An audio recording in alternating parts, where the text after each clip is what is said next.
کیونکہ وہاں پہ عمل ہی نہیں تھا، وہاں پر الیکشن کا پروسیس ہی شروع نہیں ہو رہا تھا۔ بعض جگہوں پر جو بیلٹ پیپرز ہیں اس کی سیل کھولی گئیں پاکستان پیپلز پارٹی کے لوگوں کی جانب سے، وہاں پر بہت زیادہ غنڈہ گردی کی گئی، اور پاکستان پیپلز پارٹی پارلیمنٹیرین کے جو لوگ ہیں وہ رات کو بھی سرکاری، کیونکہ سرکار پوری مشینری ان کے ساتھ ہے، سندھ پولیس ان کی ہے، جو سندھ کا الیکشن کمیشن ہے وہ ان کا ہے، جو وہاں پر ٹیچرز ہیں، جو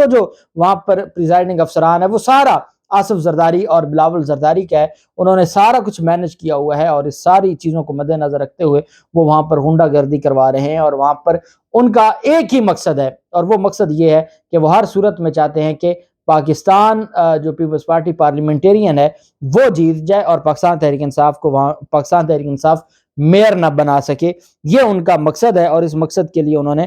ساری حدیں کراس کر دی ہیں۔ ایم کیو ایم پاکستان کی جانب سے الیکشن کا بائیکاٹ کیا گیا۔ ایم کیو ایم کا بھی معاملہ بڑا دلچسپ ہے۔ بادر آباد میں ایم کیو ایم کا جاری تھا اجلاس، اور ایم کیو ایم کے جو رہنما ہیں جب وہ پریس کانفرنس کے لیے باہر آتے ہیں تو اچانک ایک کالی گاڑی آتی ہے، اور وہ کالی گاڑی تمام جو رہنما ہیں، خالد مقبول صدیقی، مصطفیٰ کمال، ان کے ساتھ جو ہیں باقی رہنما ہیں ایم کیو ایم کے، ان کو انہوں نے وہاں سے پک کیا۔ میڈیا سوال کرتا رہ گیا کہ یہ سارا معاملہ کیا ہے اور یہ کس طرف جا رہا ہے، تو کوئی جواب نہیں تھا، اور مصطفیٰ کمال نے کہا جی 2-3 گھنٹوں میں آپ کو پتہ چل جائے گا۔ میڈیا سے گفتگو کرنے آئے، اور فاروق ستار بھی ساتھ تھے، اتنے میں کالی گاڑی آئی، انہوں نے اشارہ کیا، یہ گاڑی میں بیٹھے اور گورنر ہاؤس چلے گئے۔ گورنر ہاؤس تک 3 گھنٹے تک ان کی وزیر اعلیٰ سندھ کے ساتھ ملاقات رہی، جو بھی وہاں پر وعدے وعید کیے گئے، چونکہ کالی گاڑی آ گئی تھی تو کالی گاڑی اور کالے ڈالے تو بڑے مشہور ہیں، تو وہ آئے اور انہوں نے سارے معاملات کو، پھر وہاں پہ ٹیسوری تھا، ٹیسوری کے ساتھ جو چیف منسٹر سندھ تھے مراد علی شاہ وہ بھی وہاں پر تھے، اور بھی سندھ حکومت کے جو سینئر لوگ ہیں وہ وہاں پر موجود تھے۔ تو انہوں نے وہاں پر ملاقات کی، ملاقات کے بعد چپکے سے مراد علی شاہ بھی واپس چلے گئے گورنر ہاؤس سے، اور یہ بھی بہادر آباد واپس آ گئے۔ بہادر آباد واپس آ کے انہوں نے رات 12 بجے کے بعد انہوں نے ایک پریس کانفرنس کی اور کہا کہ ہم اس الیکشن کو نہیں مانتے، ہم اس الیکشن کا بائیکاٹ کرتے ہیں، اور ہم اس الیکشن سے ہمارا کوئی لینا دینا نہیں ہے۔ اور انہوں نے کہا کہ الیکشن کمیشن کی جو پہلی ذمہ داری تھی حلقہ بندیوں کی، وہی پوری نہیں ہوئی، ادارے اپنی ذمہ داری پوری نہیں کر رہے۔ انہوں نے کہا جمہوریت کی پہلی شرط انتخابات صاف شفاف ہوں، اس انتخاب کا اس انتخاب کو کوئی انتخاب ہی نہیں سمجھتا۔ خالد مقبول نے کہا کہ نہ ووٹر لسٹ صحیح ہے، حلقہ بندی نہ صحیح ہے، ہم احتجاجاً انتخابات سے دستبردار ہوتے ہیں، بائیکاٹ کرتے ہیں۔ انہوں نے کہا کہ تمام لوگوں سے اپیل کرتا ہوں کہ کل کے انتخابات میں حصہ نہ لیں، آپ بھی ووٹ دینے کے حق سے دستبردار ہوں، ایسا انتخاب جس میں عوام کی نمائندگی نہ ہو اس کا کوئی فائدہ نہیں ہے۔ جبکہ ان کی جانب سے جب ان سے یہ سوال کیا گیا کہ آپ نے وفاقی حکومت جو چھوڑنی تھی وہ کدھر گیا آپ کا معاملہ، آپ کہتے تھے کہ اگر بلدیاتی الیکشن نہ رکے تو ہم وفاقی حکومت چھوڑ دیں گے، 24 گھنٹے گزر گئے، استعفے آئے، یہ ہے وہ کیا ہوا؟ اس پر بغیر جواب دیے چپ کر کے بیٹھے اور جو پریس کانفرنس ختم کر دی۔ اب ان کی ٹوٹل اوقات ایک کالی گاڑی ہے، کالی گاڑی آئی، انہوں نے استعفے دیے ہوئے تھے، رابطہ کمیٹی یہ ہے وہ ہے، یہ کک آؤٹ ہو گئے، ان کو پتا تھا کراچی سے یہ بری طرح پٹ جائیں گے۔ اور پھر ان کو جب وہ کالی گاڑی والے آئے انہوں نے بتایا کہ آپ کی اوقات کیا ہے، آپ کے ایک بندے نے تو 40 مرڈر کیے ہوئے ہیں، آپ کیسے بدمعاشی کر سکتے ہیں، آپ کیسے ہمارے سامنے کھڑے ہو سکتے ہیں، آپ پکڑ کیسے سکتے ہیں، آپ اس امپورٹڈ حکومت سے نکل کیسے سکتے ہیں، جب آپ اپنی مرضی سے نہیں اس امپورٹڈ رجیم چینج آپریشن کے حصہ بنے تھے تو آپ نکل کیسے سکتے ہیں۔ اگلوں نے ان کو آنکھیں دکھائیں، ان کی اوقات ہی ختم ہو گئی، انہوں نے کہا ٹھیک ہے جی ہم الیکشن بھی نہیں لڑتے کیونکہ ہماری بات نہیں مانی گئی، ہم الیکشن بھی نہیں لڑتے اور ہم حکومت سے بھی نہیں نکلتے۔ کیا بات ہے ایم کیو ایم کی، اور کراچی کے لوگوں کو میں سمجھتا ہوں یہ بہت اچھا ہوا ہے، جس کی وجہ سے جو بھولے بسرے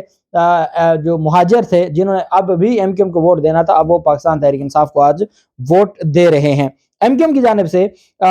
جو خالد مقبول صدیقی نے الیکشن کمیشن کی جانب سے آئین کی ترمیم اور آرٹیکل کی خلاف ورزی پر چیف جسٹس آف پاکستان کو از خود نوٹس لینے کی اپیل کی ہے، اور جو طارق منصور ایڈوکیٹ ہیں انہوں نے چیف جسٹس آف پاکستان کو ایم کیو ایم کے بہاف پر خط لکھا ہے۔ انہوں نے کہا جی الیکشن کمیشن آف پاکستان نے آئین کی 22ویں ترمیم 2016 اور آرٹیکل 218(2) اور آرٹیکل 219 کی بعد نظر میں خلاف ورزی کی ہے۔ چیف جسٹس آف پاکستان اس ضمن میں الیکشن کمیشن کی جانب سے کیے جانے والے غیر آئینی اقدامات پر آئین کے آرٹیکل 184 3 کے تحت مفاد عامہ اور بنیادی آئینی حقوق کی خلاف ورزی پر از خود نوٹس لیں۔ انہوں نے کہا جی آج خود نوٹس لیا جائے، اس کے علاوہ اور کچھ بھی نہیں ہے۔ جب یہی حکومت حلقہ بندیوں کا تماشا کر کے، یونین کونسلز کا تماشا کر کے اسلام آباد میں الیکشن ملتوی کروانے وہاں یہ ملتوی کروا دیتے ہیں، جب یہاں ملتوی کروانے کی باری آتی ہے تو یہ یہاں ملتوی نہیں کرواتے۔ اب دوسری جانب جو بلاول زرداری ہے اس کی جماعت ہے پاکستان پیپلز پارٹی، جو 3P ہے۔ پاکستان پیپلز پارٹی آج کے الیکشن میں حصہ نہیں لے رہی۔ میں بہت دفعہ آپ کو بتا چکا ہوں کہ اس وقت پورے پاکستان میں تمام سینیٹرز جو پیپلز پارٹی کے ہیں، جو ان کے 56-58 MLAs ہیں، ان کے تمام سندھ اسمبلی میں MPAs، ان کی جو حکومت ہے سندھ میں، وہ تمام 4P کے ممبران اسمبلی یا سینٹ ہیں۔ اس میں ایک بھی 3P کا نہیں ہے۔ جو ذوالفقار علی بھٹو کی جماعت تھی اس کا کوئی بھی نہیں ہے، وہ ہے 4P کے پاکستان پیپلز پارٹی پارلیمنٹیرین۔ اب ہوتا یہ ہے کہ پاکستان پیپلز پارٹی پارلیمنٹیرین، اب جو الیکشن رولز ہیں وہ بڑے کلیئر ہیں۔ وہ یہ کہتے ہیں کہ کوئی بھی ایک شخص ایٹ اے ٹائم 2 جماعتوں کا ممبر نہیں ہو سکتا۔ اب یہ کوئی کہے کہ میرے پاس PTI کی بھی ممبرشپ ہے اور میرے پاس نون لیگ کی بھی ممبرشپ ہے، تو یہ غیر قانونی ہے۔ اسی طریقے سے کوئی کہے کہ میں پاکستان پیپلز پارٹی کا بھی ممبر ہوں، میں پاکستان پیپلز پارٹی پارلیمنٹیرین کا بھی ممبر ہوں، جو وکیپیڈیا پہ انفارمیشن ہے وہ غلط ہے، وہ الگ انفارمیشن ہے۔ میں آپ کو انفارمیشن دے رہا ہوں جو انہوں نے، ان کا کانسٹیٹیوشن ہے اور جو رجسٹریشن کے لیے جو ڈاکومنٹس دیے ہوئے ہیں وہ ہے۔ اب جو 3P ہے اس کا نشان ہے تلوار، اس کا الیکشن کا نشان تلوار ہے۔ تیر کا نشان ہے 4P کا، جو پاکستان پیپلز پارٹی پارلیمنٹیرین جس کے صدر ہیں آصف زرداری، اور 3P جس کے چیئرمین ہیں بلاول بھٹو زرداری۔ تو جو اس وقت آج 15 جنوری کو الیکشن ہونے جا رہا ہے، وہ ہونے جا رہا ہے 4P کے کینڈیڈیٹس کی طرف سے۔ 3P بلاول زرداری کی جو پاکستان پیپلز پارٹی ہے وہ الیکشن میں حصہ نہیں لے رہی۔ آصف زرداری کی پاکستان پیپلز پارٹی پارلیمنٹیرین وہ حصہ لے رہی ہے، اور ایک غیر قانونی کام انہوں نے کیا ہے کہ جو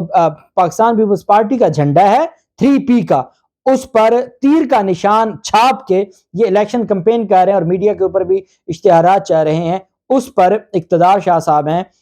سینئر سٹیزن ہیں، امریکہ میں مقیم ہیں، پاکستانی ہیں، وہ اس کے اوپر بہت زیادہ کام کر رہے ہیں۔ انہوں نے کمپلینٹ درج کی ہے الیکشن کمیشن کو کہ کس طریقے سے پاکستان پیپلز پارٹی کا جھنڈا پاکستان پیپلز پارٹی پارلیمنٹیرین استعمال کر رہی ہے، یہ غیر قانونی ہے، یہ غیر آئینی ہے، اور اس جھنڈے پر انہوں نے تیر چھاپ کے جو اپنی الیکشن کمپین کر رہے ہیں، یہ بالکل غلط ہے۔ تو یہ بات آپ یاد رکھیں کہ صرف آج MQM آؤٹ نہیں ہے کراچی کے الیکشن سے، آج بلاول زرداری کی پاکستان پیپلز پارٹی بھی الیکشن سے آؤٹ ہے۔ جو وہاں پر الیکشن ہو رہا ہے وہ 4P Pakistan Peoples party parliamentarian, جو آصف زرداری جس کو ایڈ کرتے ہیں، وہ جو ہے وہ الیکشن میں حصہ لے رہی ہے بلاول زرداری کے پلے، اور پھر ذوالفقار علی بھٹو اور بے نظیر بھٹو کی جو جماعت تھی اس کو دفن کر دیا ہے۔ آصف زرداری کی جماعت پاکستان پیپلز پارٹی جا رہی ہے، اس وجہ سے آصف زرداری سارے فیصلے لیتے ہیں۔ اللہ پاک پاکستان کا حامی و ناصر ہو۔ بہت شکریہ، اللہ حافظ، پاکستان زندہ باد۔